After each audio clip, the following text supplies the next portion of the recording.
With over 1 billion people under the age of 25 across Central Asia and Eurasia, Kazakhstan is positioning itself as the region's higher education hub, modernizing universities, building global ties, and drawing in international students. Welcome to East West Connect. We're highlighting business and economic developments in Kazakhstan and the wider Central Asia region, connecting with Europe and beyond. Kazakhstan has been part of the European higher education area for 15 years. After joining the Bologna process in 2010, it began aligning its university standards with Europe, improving mobility, degree recognition, and quality. Now, with demand for higher education rising across Central Asia, Kazakhstan is accelerating transnational education by inviting global universities to open campuses on its soil. In the past 3 years alone, nearly 40 transnational education partnerships have been launched, including 5 university branch campuses. Western universities are already in active collaboration with Kazakhstani institutions, some with campuses open or underway. Leading the way are British universities, followed by major U.S. institutions. Kazakhstan plans to open 34 more foreign university branches by 2029, aiming to increase its international student body nearly fivefold, from 31,500 today to 150,000. Of the current foreign students, nearly 40% come from India, mostly in recognized medical programs. For the first time, Asian students outnumber those from the post-Soviet space. And in a striking reversal, more Russians are now studying in Kazakhstan than the other way around. To understand what's driving the shift, we spoke to the person leading the country's education transformation, Minister of Science and Higher Education, Sayasat Nurbek. So we had very clear vision. One, bringing good big partnerships, and then try to attract as many foreign students as possible. Second, research is becoming huge on our agenda.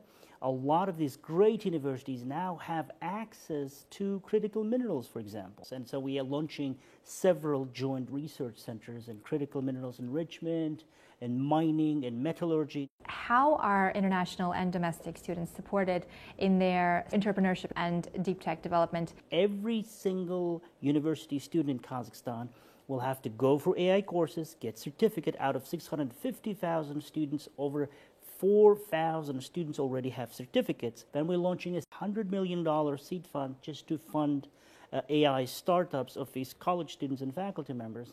And then we're going to go through AI entrepreneurship module. And so every single student will have a possibility to become what we now call unicorns, a one-person billion-dollar company, a founder, with full support at every level, incubation, acceleration, and basic learning. What results are you seeing in aligning graduates with the global labor market? We'll have to wait for the first batch of graduates, and so far so good. We have Nazarbayev University, we have De Montfort University, and their graduates are really good quality. I mean, I would say they comply with any international demand. About 70% of these students, they go and hired by international companies, global companies, big four companies.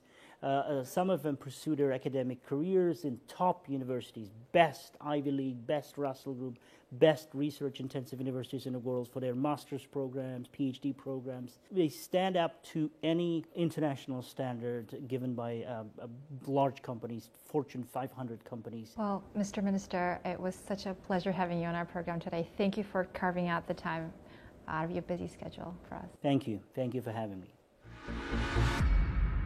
Private companies are also stepping up with global partnerships. One local company is opening the doors to a new British university. A British liberal arts university will open in Astana next September, bringing Western education closer to home. Offering degrees in business, AI, and education, it plans to grow from 100 to 400 students by 2029.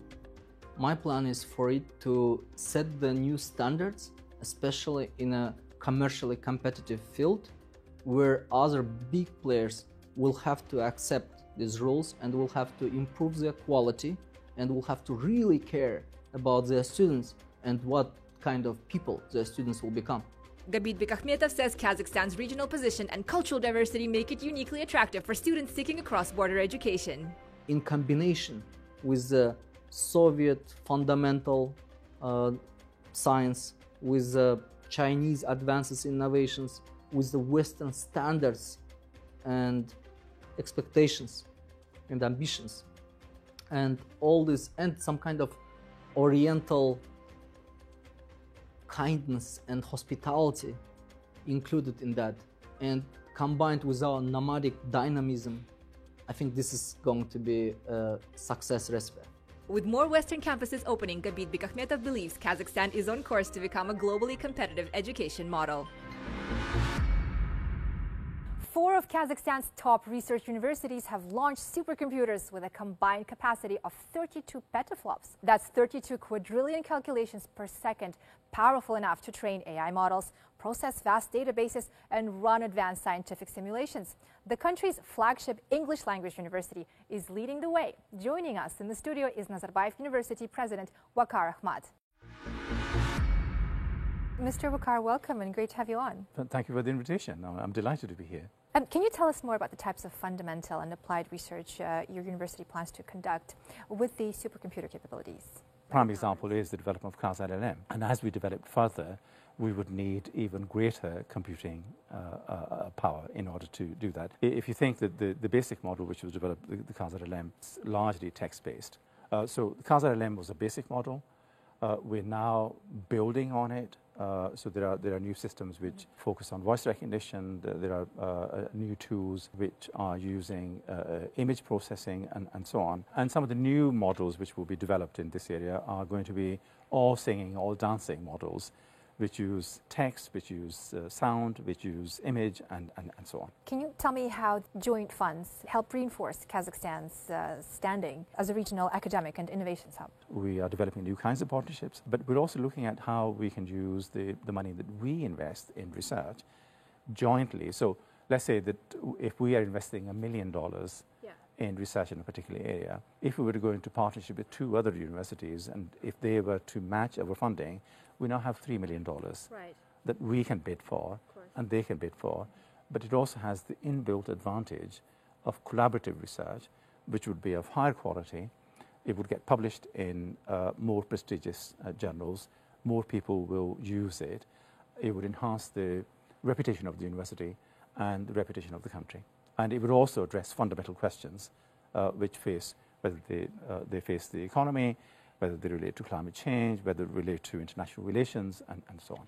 Thanks so much for being with us today. It's a pleasure. Thank you. Bye for now, and join us in the next episode of East West Connect.